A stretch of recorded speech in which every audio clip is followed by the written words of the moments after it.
start looking at the in-depth of those processes, we would know what does a specific term process mean.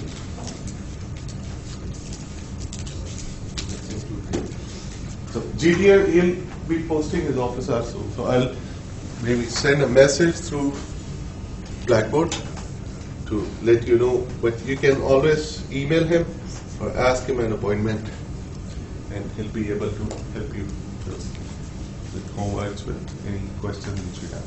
And of course, he'll be taking care of you guys in the lab itself. So we looked at lithography. Let's look at oxidation. Most of the lithography steps that we do, we always have some hard layer first made up. Mostly that layer is oxide, and then we apply photoresist on top of that. Photoresist is what we use to transfer the pattern from mask, and then we use that photoresist as a soft protection layer to transfer that design, that feature, into that hard layer which is beneath it, which is mostly oxide. How do we transfer that design into the lower layer? You can etch it, or you can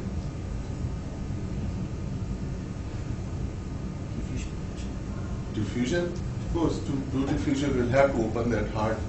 We'll have to do etching first, but we can do something else. Etching is removal of material. We may want to deposit material at certain places only, right? But then I'd say, okay, if I deposit something, it's going to cover everything. It's going to cover that trench that I made, but it's going to cover photos at other places as well, right? So we have some ways of removing photoresist and the material that we deposit on top of photoresist away. So what we are left with is just that feature which would have that extra material deposited on top. But mostly we do etching. And what do we use to etch oxide? Again, BHF, right? Buffered oxide etch or BHF. And what's the etch rate of 6:1 BHF? Speculation.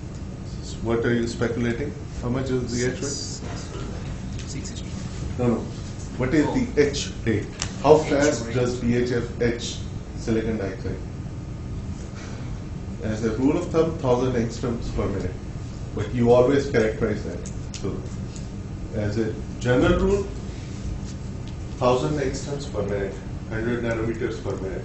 So, before you start your etch of oxide, you have to know how thick your oxide is, because then that will define how long should you keep the chip dipped into the BHF.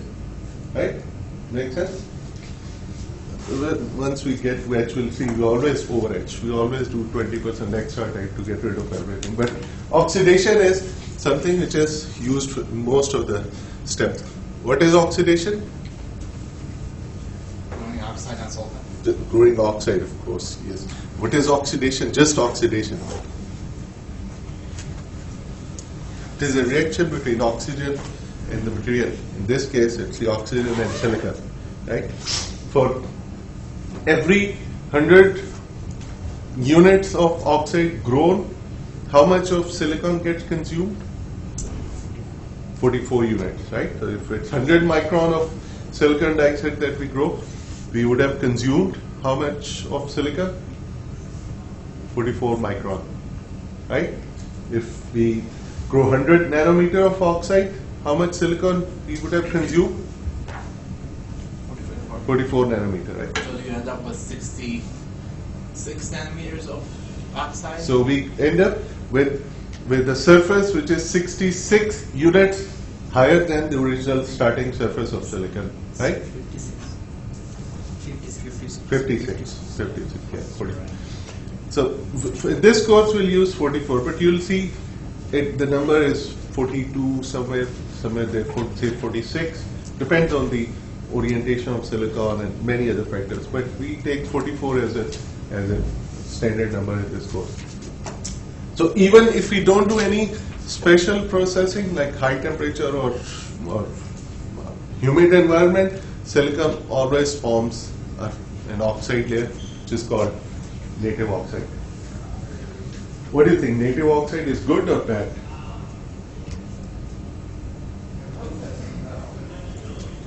Yeah. Native oxide is good or bad? Depends on what you're doing. Depends on what you're doing. If I leave my wafers for a longer period of time, can I live with native oxide? Okay, remember many times this oxide or nitride layer, we use them as the final material that covers everything, and we call it passivation layer. Right? It buries everything, so everything buried below. There's no more chemical change that can occur because now we have this protection layer on top. So native oxide is good in a sense. It reduces the oxidation rate. Now you have a small layer. So we discussed that oxygen species have to seep through or diffuse through that oxide layer and get to the interface to continue oxidation. So having native oxide is good in a sense. It doesn't let further oxidation occur. It protects the silicon surface, right? So if I leave it for longer period, I want some oxide to be there. So the silicon that's beneath doesn't get contaminated. And contamination is again those three things, which can be particles, which can be films, and which can be ions, metallic ions that can change the electrical behavior of silicon, semiconductor. So we many times want it. Of course, we want to get rid of it before we do oxidation, right? How do we get rid of it? The HF only, right? Dip it, and we have about half an hour before this really forms up again. Or we may not want to do that. If the oxide thickness is measurable, I can still start with that wafer and continue and do oxidation on top of that. Right? I can, right? Or not? If you want to do oxidation on the wafer, then it's allowed. If I already have an oxide and I can measure it, And I want to do oxidation to the wafer, then it's okay. If I want to do some other process, right? Then Exactly. So it depends on process. If I want to leave that native oxide, because if I'm depositing something, those metals, maybe chrome, may not stick to oxide at all. It would stick to silicon very well. In that case, I might want to get rid of it. But just if I have to oxidize the wafer further, I can leave native oxide there and continue oxidation on top of that.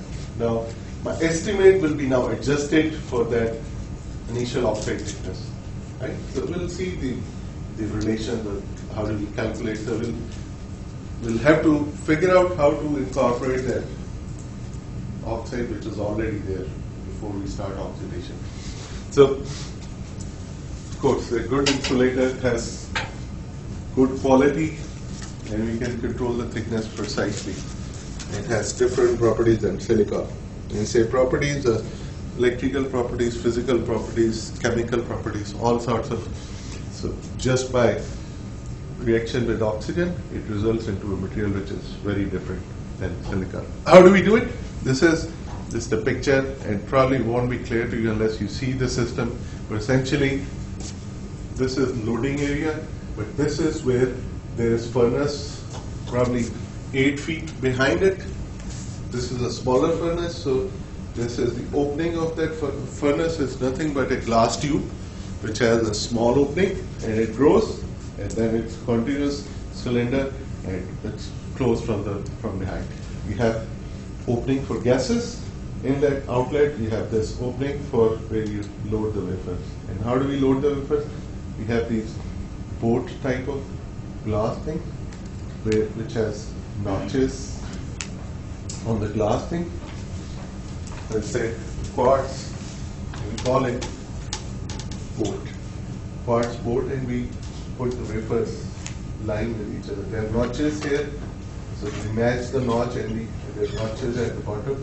So we put the wafer upright into that boat, and we put them in line, and then we push the boat with a again glass rod type thing, which has this kind of hook, and here we push this into the tube. In this case, it's a bigger tube, so this is that boat that I was talking about. It has wafers on it. We push it to go all the way in. Once it goes in, we control the gases and we control the temperature. And what happens is the reaction starts on the silicon dioxide to grow silicon dioxide. Again, it's wet or dry. Wet is where we don't have any vapors. Wet is where we have vapors, and dry is where we don't have any water vapor. So, what do you think? If you have water vapor, should the oxidation be faster or slower? Faster. Faster? How do you presume that? Slow. Pardon?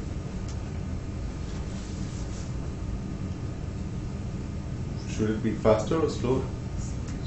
Slower?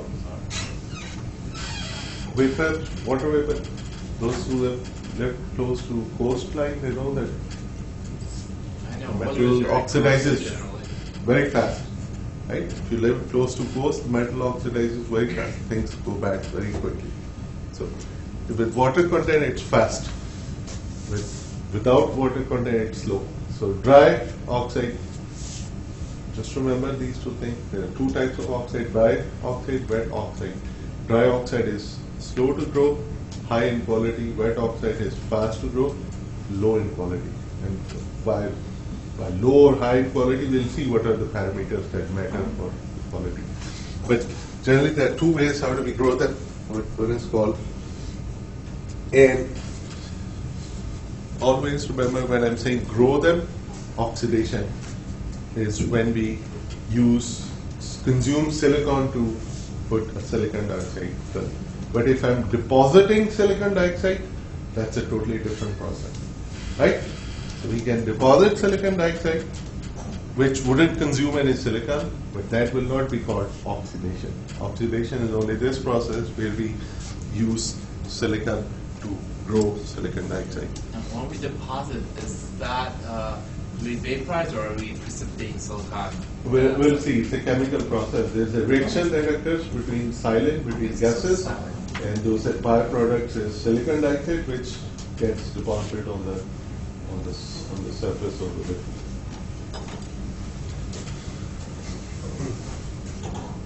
So, how to use it? We use it as etch mask, which as gave you example at the start. We want to have a layer of oxide, and then we do lithography and then transfer the pattern. We etch the pattern in there.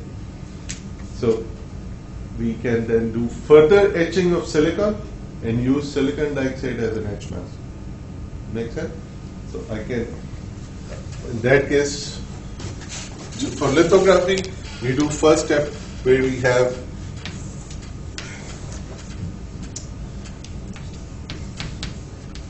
this was photoresist and this is silicon, right?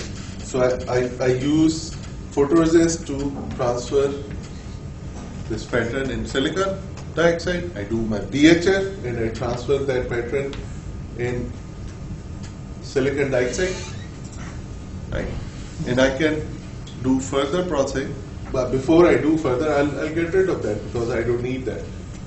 And I'm getting rid of that because the resist can come off and become lodged, those particles somewhere, and lose the etching condition, change the etching condition here. I can do etching in silicon using this guy as a mask or whatever recipe I use, whatever chemical I use for silicon etching, right? That's called etch mask, right? If I use something like this, we call it hard mask, which means a layer of a material which is hard, which is very, what's it called, in very intimate contact with the material, which is grown on top of that material and just adhering very well to the surface. Use that as a hard mask. What's the optical window? Is silicon dioxide transparent?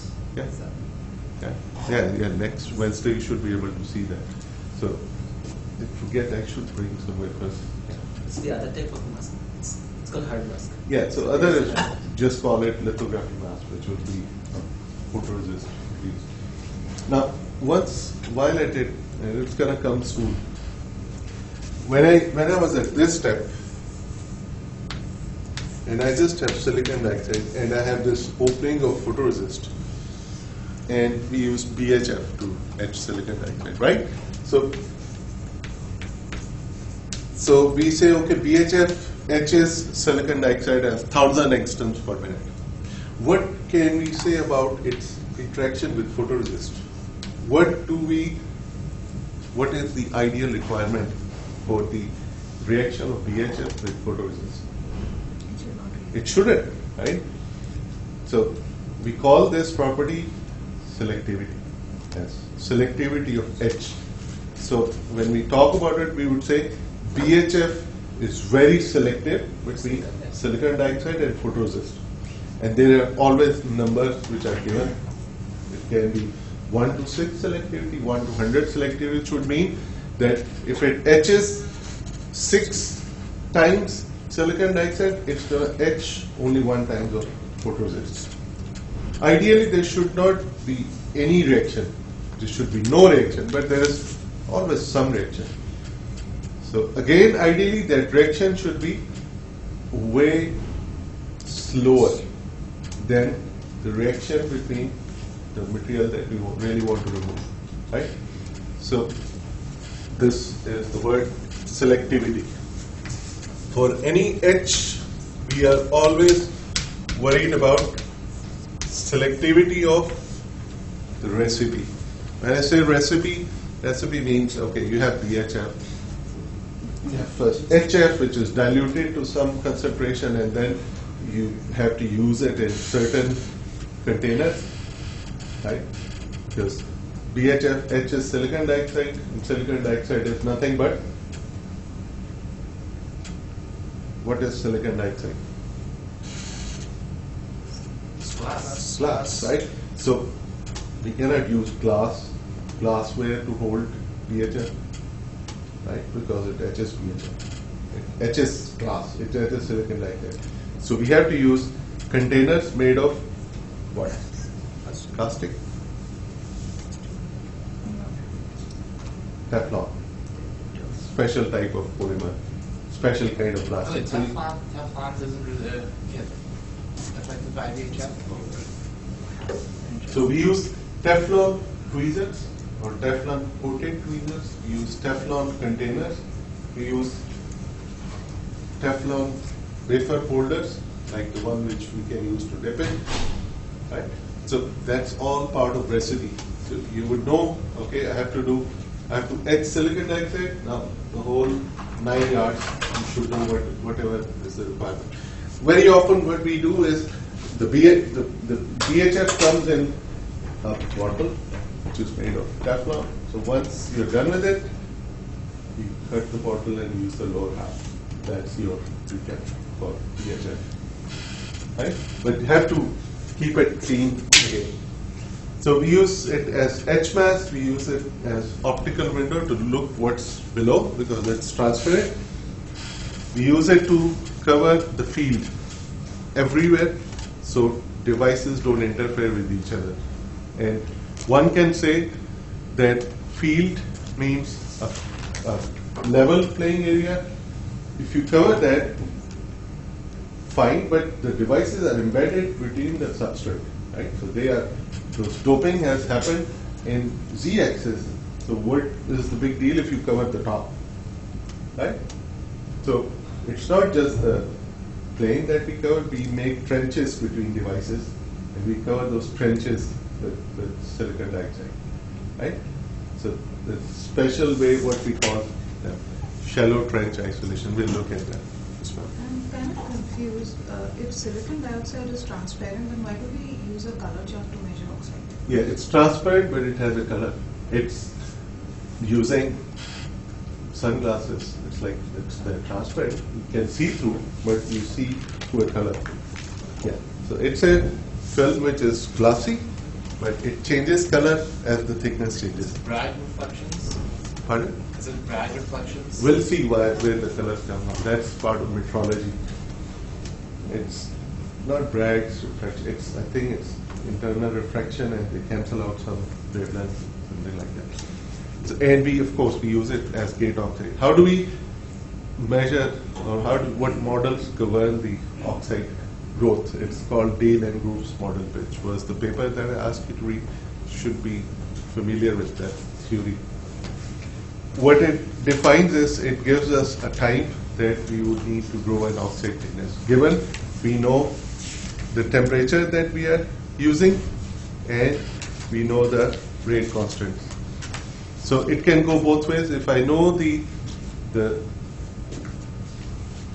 time that I want to use, I can figure out what's the thickness I will get. Right? But that's not good for thin oxide. That's a different model. Once we get into oxidation, precisely we'll see what happens there. So if you look at this card, so this is the thickness of oxide, which is just a few monolayers in oxide, making them that thin layer at exactly the same uniform thickness all over the 16-inch wafer has been a challenge. So that is what has been replaced now with other materials, what we call high K dielectric materials. And we still measure their thickness in terms of oxide thickness, in terms of equivalent oxide thickness. So we'll see what does it mean by EOT, equivalent oxide thickness. So the idea is that if you use high K dielectric, we can use a physically thicker layer of insulator and get same capacitive effect what we get from oxide. Right? So since the whole technology is the physics of devices is based on oxide thickness and behavior of that insulator, we convert this other materials into EOD, equivalent oxide thickness, and use that in measuring the behavior. And that is one of the features which defines the node also, what node we are. But generally it's the half pitch, or how often can you repeat two, what do you call, lines interconnect, right? But it can be any smallest feature that we can make. That is what is defined as the node, 65 nanometer or 45 nanometer or 22 nanometer. It can be the gate length also. So ITRS defines the node based on what is the smallest feature size in a given technology that is being made. Right? So in 65 nanometer, the length of channel is 35 nanometer, oxide thickness is 1.2 nanometer, and drain voltage is 1.2 volts. So again, this device, we probably don't have to go through the physics of this device, but the basic structure is something we have to be familiar with. Right? So there is a source region, a drain region, a gate, and these regions are heavily doped with a type which is different than the substrate. So P-type substrate, we have N-type device in there. That's the idea of complementary MOS, CMOS. Anyway, oxidation or oxide thickness is one of the critical factors in the whole device technology. We looked at the theory that semiconductors are neither insulators nor conductors, but to make them electrically responsive, we incorporate external impurities. We incorporate certain impurities, which may belong to group 3 or group 5. Right? And what they do is either accept an electron or donate an electron. In either case, we say either it's the N-type or it's a P-type. Either we have majority of electrons or majority of holes. When you say majority of one type of carrier, does it mean there is no other types of carriers in that material? When we have majority of one party in house, it doesn't mean there's no person of the other party. The other party is still there, but they are minorities, right?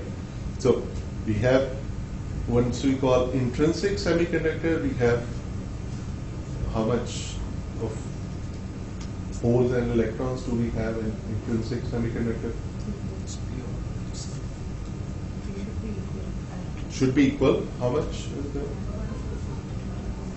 10 raised to power? 10 raised to power 10.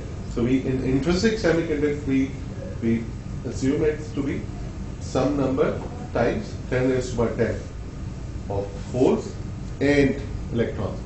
But we kick the number one type of those things up by introducing external species from groups 3 or 5. How do we incorporate those? So a simple concept is diffusion, right? And how do we define diffusion? How do we Something moving from high concentration to low to concentration. low concentration? Something moving under no external field, right? If it's external field, then there is a drift concept, drift component to it. So it has to move on its own, right? But that's good for if the medium is the same. If you have gas medium, I open maybe a perfume here and the molecules travel to the other side. It works if I throw a drop of ink in water, so the ink diffuses. But what if I have high concentration in gas state and I want it to diffuse in solid surface? Have we ever seen that kind of diffusion? Do we Happens. see diffusion occurring across mediums? Sure. Where?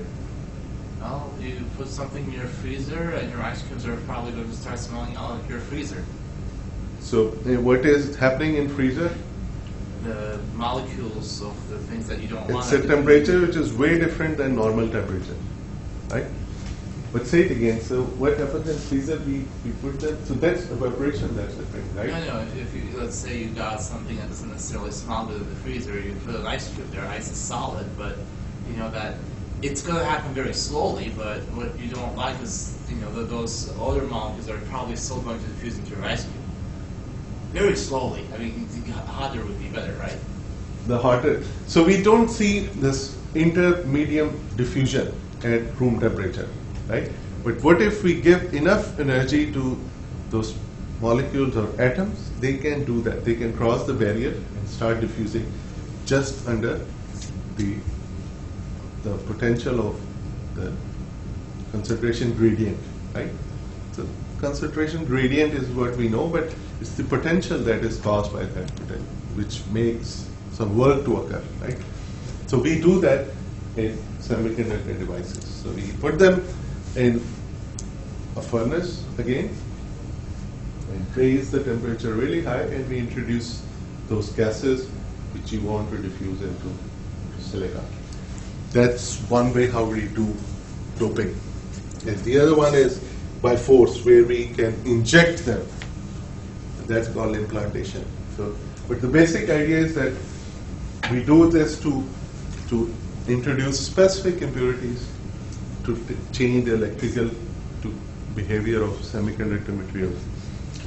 And we do that for N-type and P-type to have specific devices made out of it, diodes, transistors, right?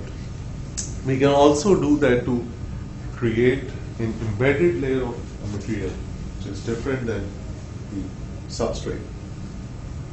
The simple example is if I want to make a silicon dioxide layer, I can do that on the top and bottom by oxidation. But if I want to make it in the middle of the bulk, I can do that as well. Not by diffusion, because if I do diffusion, I cannot control the concentration of oxide in a confined region. This will clear up as we go along.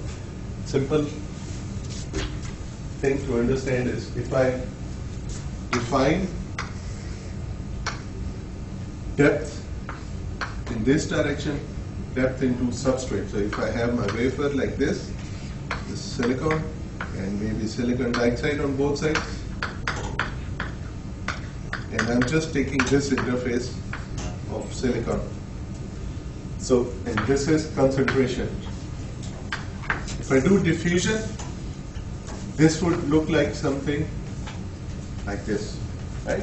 There will be higher concentration, and if I continue the process, these atoms or molecules will keep on traveling further within the surface, right? And they'll keep on going given I have continuous unlimited supply of those atoms there, right? And ultimately what I get now, if I flip this upside down, what I'm getting is I have much more concentration of, and it goes down as I move away from the top surface, right? That's diffusion. The other way is implantation, where I bombard some ion, and instead of having this high concentration of the surface, I have their concentration somewhere in the middle. There you might have some high concentration. Implantation. It's like firing those ions on a surface and letting them penetrate through the surface. Now, if I want to achieve X number of doping, what can I do with the number of ions that I bombard on the surface? If I want to have high number of dopants, for example, I can fire many more of those ions. What we call dose. Right? Dose is the same thing, that how many of them are falling on the surface. Another way is I can keep on shooting them for longer time. So it's dose and how long do we do that dose. So both of these things define intensity of the ion bombardment. So these are two concepts that we use for for doping. First is diffusion.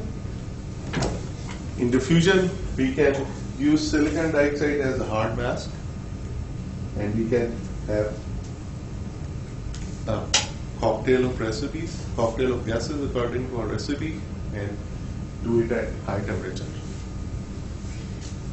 During the process, those ions will incorporate into the bulk. And in this case, what we get is phosphorus incorporated, which is an anti-material, right? So, yeah, oxidized wafer, open the window where we want this to happen. We remove photoresist. We remove silicon dioxide also before we remove photoresist, and we introduce the dopants. It's heated to a really high temperature, and thermal energy makes them travel. Now, this is a high temperature process. I did diffusion, and whatever depth I expected, I got that. Now I do a bunch of other process, maybe 6 process down the road. I have to do a high temperature process where I have to take it to 1000 degrees centigrade. What do you think will happen to this concentration of P-type dopants? Probably spread out It's further. going to spread out further, right? So if I do another 1000 process, they can spread out even further. Will I have my N-type well left there? Will I have my source region? Does it make sense what I'm saying? So we do doping, and we know, okay, this is the region where I have X number. So 10 raised to 10 was the background concentration. So I doped it to 10 raised to 18.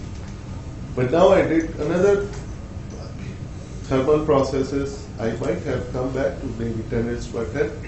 The electrical properties of that area would be completely changed.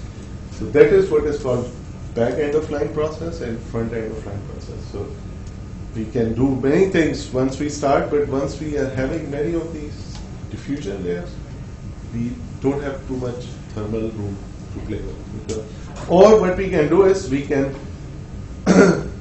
calculate that diffusion, and we would know, okay, if I do another 1000-degree process for 10 minutes, this is going to diffuse in this way. So I can start with a certain number of dopant. So after those 3-4 steps, I would end up with what exactly I wanted there. Does that make sense? But only if I have something below this substrate to make sure this doesn't go all the way and beats the other devices. Laterally or horizontally? Vertically and horizontally. We'll get to that. For now, it's just the basic idea of diffusion. Or we can do implantation. And implantation is, so in diffusion, they gradually diffuse because of density. And the final concentration is non-linear. It's something where you have high level, and then it falls down and gets to the background concentrations. And once we bring it down, the dopants, they become fixed in their positions. And have you guys ever heard of first law of diffusion? Okay. Those who have never come across fixed first law of diffusion. Those who have not come across. Yes, ma'am. If you don't know, you need to tell me so I know I have to, what level I have to do. I heard it, but I don't remember what it is. Okay, what essentially it defines is, it defines the J, which is the flux. How much of something would be passing in a cross-section in unit area in response to the difference in concentration. Right? So partial C or partial X, where C is dependent on X and T, time and distance, but it's changed with respect to distance. So essentially the same thing, that I go deep. When you go deep, my movement of my impurities, movement, right, flux, will change because the concentration gradient is not a whole lot different. Especially once you get here, this is not too much difference. So they're going to be very, very, very stable there. So it's the rate of the solute per unit area with respect to the concentration of the solute in X. In D is constant. We take D as constant at a given temperature.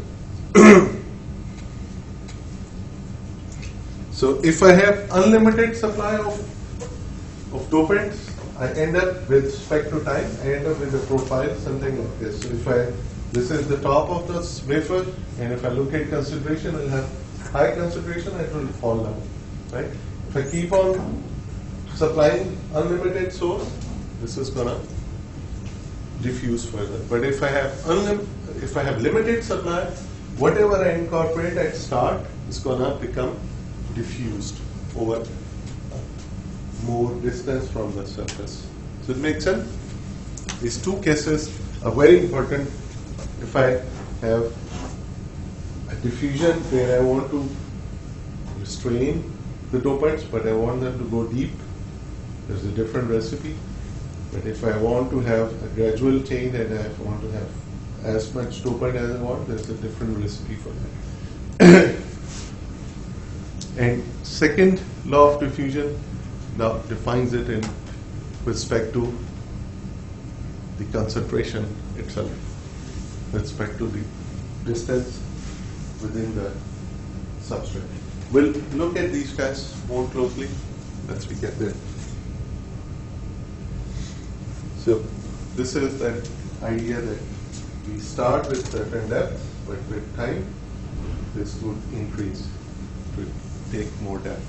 Now this is not,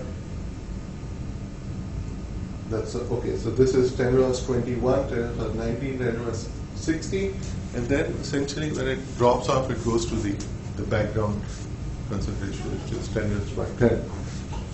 So again, these are two cases of limited and unlimited supply. So this is unlimited, this is limited. And more recently, what we do is we do in rapid thermal anneal. We do it very quick process, but then we supply very high concentration of dopants, those kind of processes, right? So once we do the doping and they all get to their locations, they are not electrically active. So we have to do a thermal process where we activate the dopants. Essentially what we do is we let them find their place in the lattice, where they have to replace a silicon atom and take the place of that atom.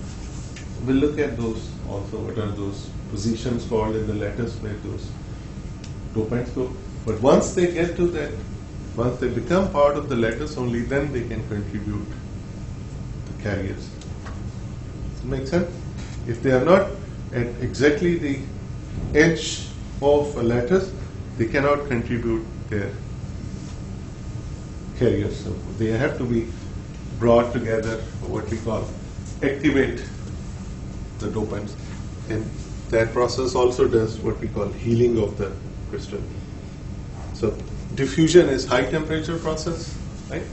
And what we get is a profile which is non-linear, but which has two types, where we have unlimited source or limited source, and that depends on how does the concentration change with respect to distance from surface. In ion implantation, essentially we are bombarding the wafer with ions, and we want them to reach certain depth and stay there. Right? If we are making source and drain, we just want them to stay close to the surface. Right? So again, two factors: what is my dose? How many of them am I bombarding? And at what energy? And for how long? Right? Does it make sense? So if I have this anti-aircraft bullet which is this long, or a small bullet, which one will penetrate further? Small one? Small one? So One they- that they're moving at the same speed. the ones which they want to, what do you call, penetrate concrete or thicker walls, they are supposed to be small. They are large because they carry more momentum once they get to the surface. Similar concept for ions. If we want them to go deeper, we have more energy supplying them, so they will get deeper into the substrate. If you want them to stay close to the surface, there's less energy retrieval. So ion implantation is essentially bombarding of ions from an ion gun onto surface. In this case, you see the words called lens, but using ions. So lens is nothing but these bunch of coils which focus or change the beam, right? They do the same process what an optical lens do, but here what we are playing is the beam of ions. And then we can raster that beam on the surface, right? You know what's raster? We can make it walk in one direction while it's moving in the other axis as well. So as they enter silicon, they collide and knock down silicon from their lattice position, and they come to rest depending on what was their energy. And what it gives us a statistical distribution at certain depths. And statistical distribution is some of them will come to rest earlier than what we wanted them to do, and some of them will move a little further than what we want them to do. But we'll have maxima at certain depths, right? So this is now I know how deep I wanted this to be. Make sense? So we are bombarding those ions, and they are traveling within most of them will come to rest at rested depths, but some will come to rest at before that also. But there will be lesser number. So we have this Gaussian distribution once they get inside. So again, we do a pattern. We have exact placement of token at exact depth, and because they have now damaged the lattice, they have damaged because they have kicked off silicon atom, they have to get heated up to activate. So we do, after both of the doping processes, we do heat process in the absence of those gases to do what? It's called annealing. So why do we do annealing? To damage, to heal the damage to silicon lattice and to activate the dopants. And activation means placing them in the exact place in the lattice, right? Just The difference between diffusion and ion implantation is only the way they enter the silicon. right.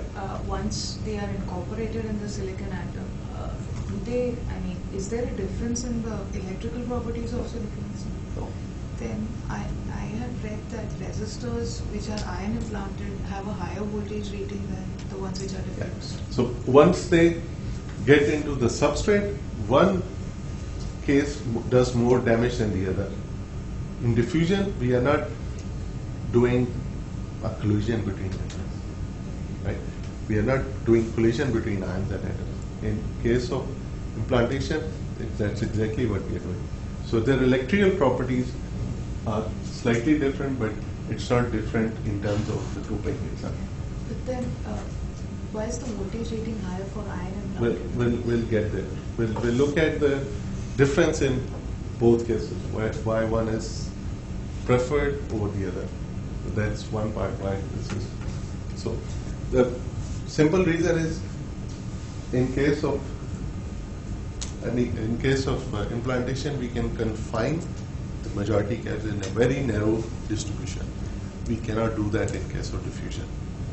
So all the impurity that I'm incorporating is a very well confined depth in case of implantation, not in case of diffusion.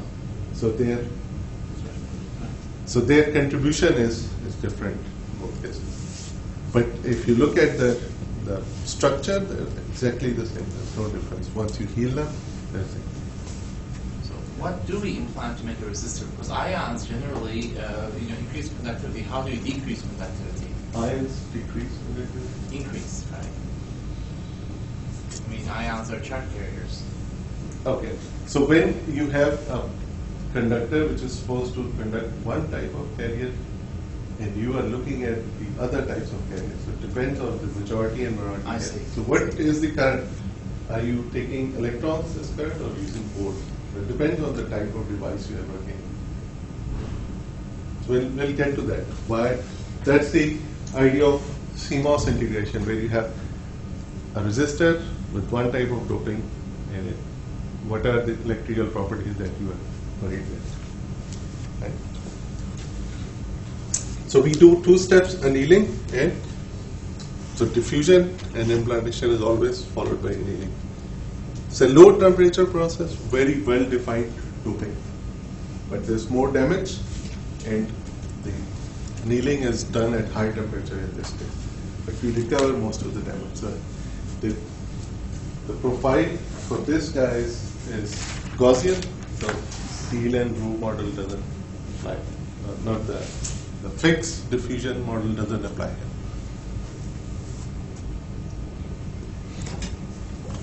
So if we keep on doping them higher and higher, what happens? Should we get a resistance with low resistivity? Resistivity will keep on increasing if we keep on doping it, right? You all agree on that?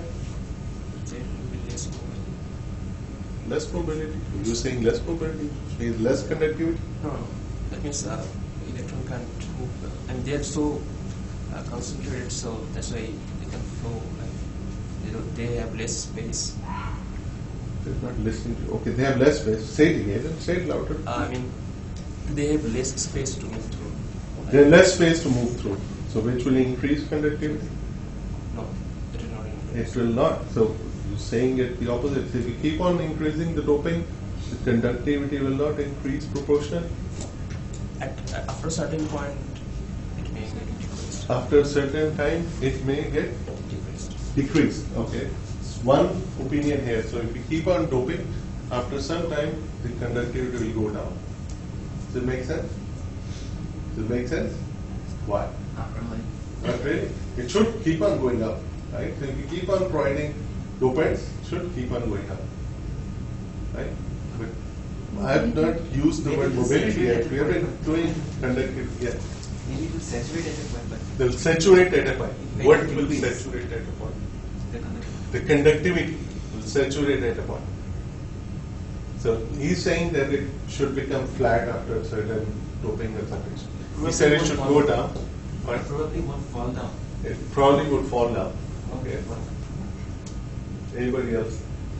The basic difference between a conductor and semiconductor is, in conductor we have free charge carriers, which we can move as we wish. But in case of semiconductor, we are incorporating them from outside. Right? So what matters for semiconductor is not conductivity, it's the mobility, which is this guy. And mobility is how fast we can move them. But now think about it, they were not there inherently, we introduced them. So there's a lattice already there with a very well-defined crystalline structure, and now you are overcrowding that structure. Mobility goes down. As you cross certain limits, the collision reduces the mobility of the carrier force. This is what I was showing you. And they have higher mobility, but it falls down ultimately. It's a function of quality of crystal, defects, interface, doping density, stress, and temperature. In both cases, you cross certain numbers, start going down. It's your resistor, but resistors are different. In N-type and P-type, they would have, because their mobilities are different. Holes are fat. Simple way to remember, holes are fat, right? There was something contained in that, like in that hole, which was electron. So electron is smaller, the clothing is bigger. So holes has more mass, fat is lazy to move. So holes mobility at one same concentration is always less, right? And it falls down in same way, like electron, right? So in CMOS, if I have N-type substrate or make resistor heavily doped P-type, will do the job. Make sense? It's called degenerately doped. Above 10 is for 23, 10 is 20 or 10 is 22 is called degenerately doped semiconductor. We will not even talk about symbol, but we'll talk about fabrication only. That's it. Device physics side of it. I want to go. So mobility is the important factor in terms of semiconductor surfaces, right? Unless we introduce a metal to do our charge transfer, or use heavily doped polysilicon, which is not essentially a single crystalline structure and acts like a metal. We have been doing everything in the bulk so far, but now let's think about removing some material. Why did I put this guy up there?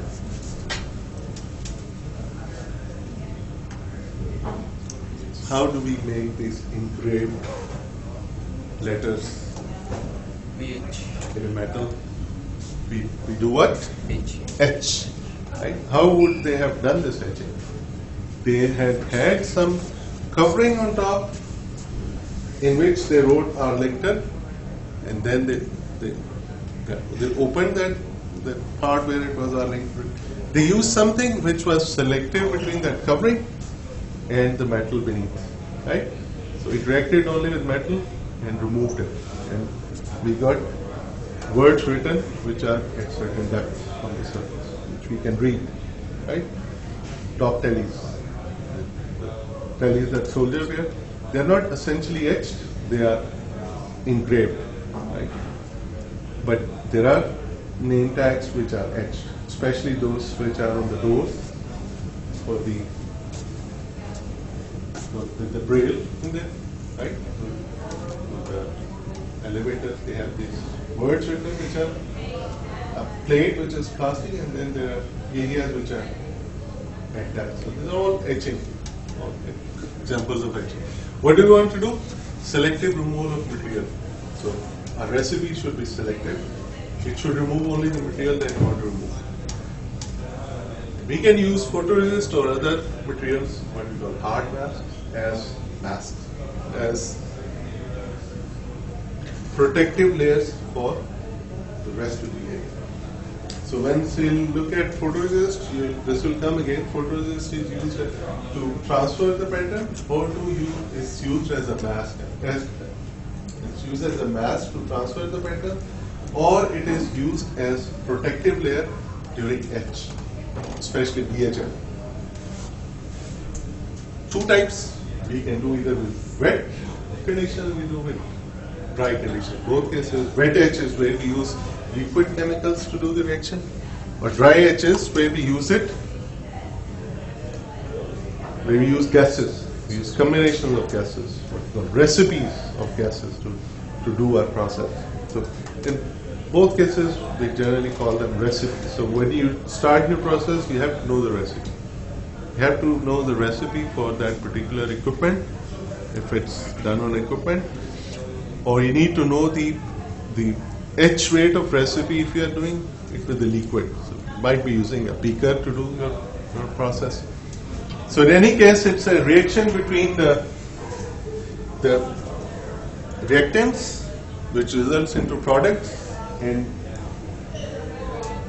there is two types of etch. One is what we call isotropic, but the other is called anisotropic. What is isotropic? It is uniformly. Uniformly, which doesn't have affinity to certain direction, or maybe affinity is not the right word, which doesn't have any directionality to it, right? So it etches in all directions, same way. So BHF is simple example. BHF, you have oxide layer, you dip it in, it's going to etch the whole. You won't see any specific selectivity between horizontal or vertical BHF. It's going to etch just the whole patch. It will become clear once you get maybe a couple of slides. So selectivity and anisotropy. This is something that we'll see now. Essentially, the idea is that, say in this example, we used a dry etch process, and after the end of the etch, we see that we got 100 micron depth, but on sides, the etch did go on the sides. But if it was something which would have gone like this, we would have called it isotropic etch. It should have affected all directions in the same way. Oh, hang on with me, we'll see what is isotropy or anisotropy. But how do we control etch? In wet etch, we can change the concentration. In dry etch also, we can change the concentration of the reactant gases, right? We can change the temperature of the process, because for any reaction to occur, we need temperature. We need energy to supply to that process. We can change the temperature. Once the reaction occurs, there are byproducts.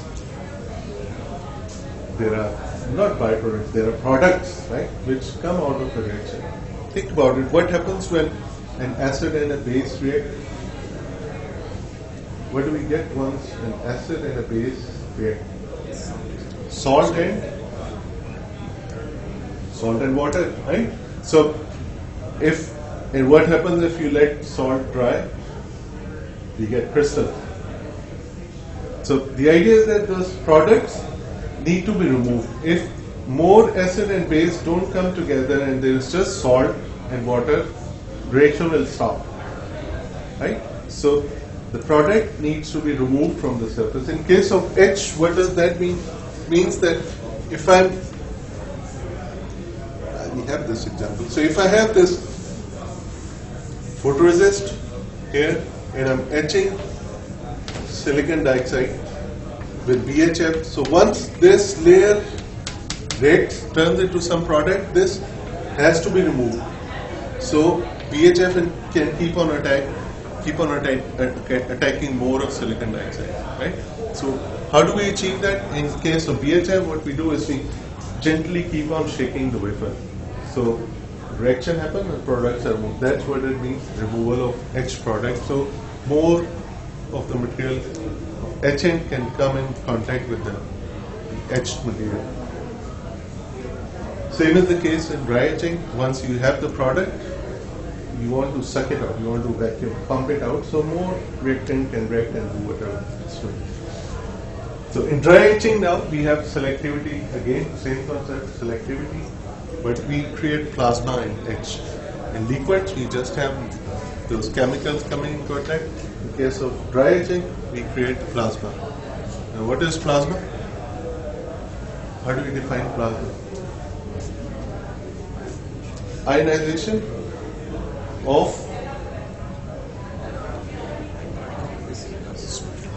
gases.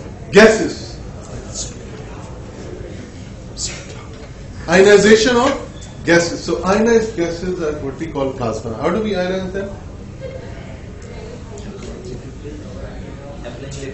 Applying field, right? Applying field. The applied field we provide, and to maintain plasma, what do we have to do? Keep on supplying the power, right? But so there's this container, and we have these gases pumped in.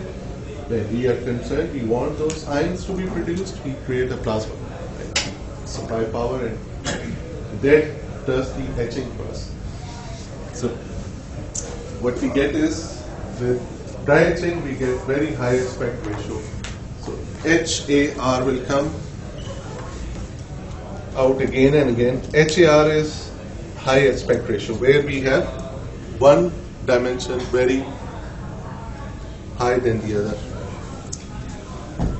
This is probably a repeat of the same slide. So we define something as degree of anisotropy. So anisotropy is, it's defined slightly differently for wet etch or dry etch, but the basic idea is the same, that we want to have preferential etching in one direction than the other. So to create high aspect ratio features, we want the etch to be vertically preferential than horizontally. So we can get a deep trench, right? 100 micron deep and 10 micron wide. If it was not anisotropic, we would have been left with a trench which is 100 micron deep and 100 micron wide. Make sense? So, or at least it would have a globe shape which would have depth. So it would have been a sphere with all the axes passing through the center would be the same. Right? So it would be same in depth, same in width. That is not something called high aspect ratio. High aspect ratio is where we have preferential etching. Right? So we make high aspect ratio features with dry etch. In case of wet etch, anisotropy has slightly different concepts. Anisotropy is the preferential etching along different planes. Crystalline structure.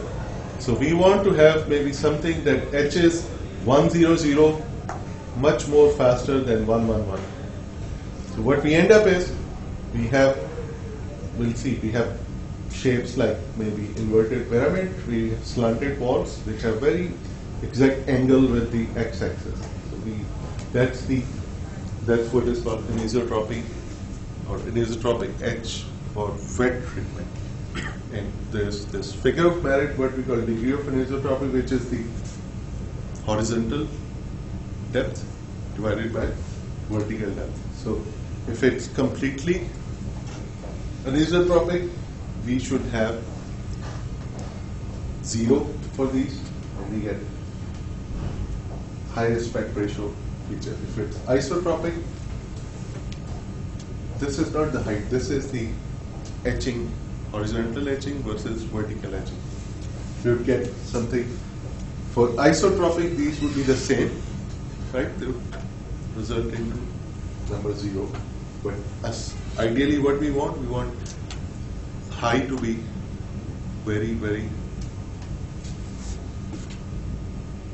hold on. So, yeah. V is for vertical. V is for vertical. Yeah, we want vertical to be really high, really big. So the number is closer to 0. Right? Any questions? So, said a couple of examples of etch. Probably we'll stop on this one. So this shows us anisotropic etch versus isotropic etch. So start with same starting etch window, but recipe in this case is going in all directions. What we end up is something which doesn't have high aspect ratio. But if we have a recipe which is anisotropic, we end up with features which are very straight walls. Right? So that's the difference between isotropic or anisotropic etch for dry etch. Wet etch has to do with the crystalline planes. This is dry etch. We'll look at the anisotropy of wet etch. Any questions? Let's stop here and okay, the quiz. How many ways to turn in your homework? Hard copy or blackboard? Right?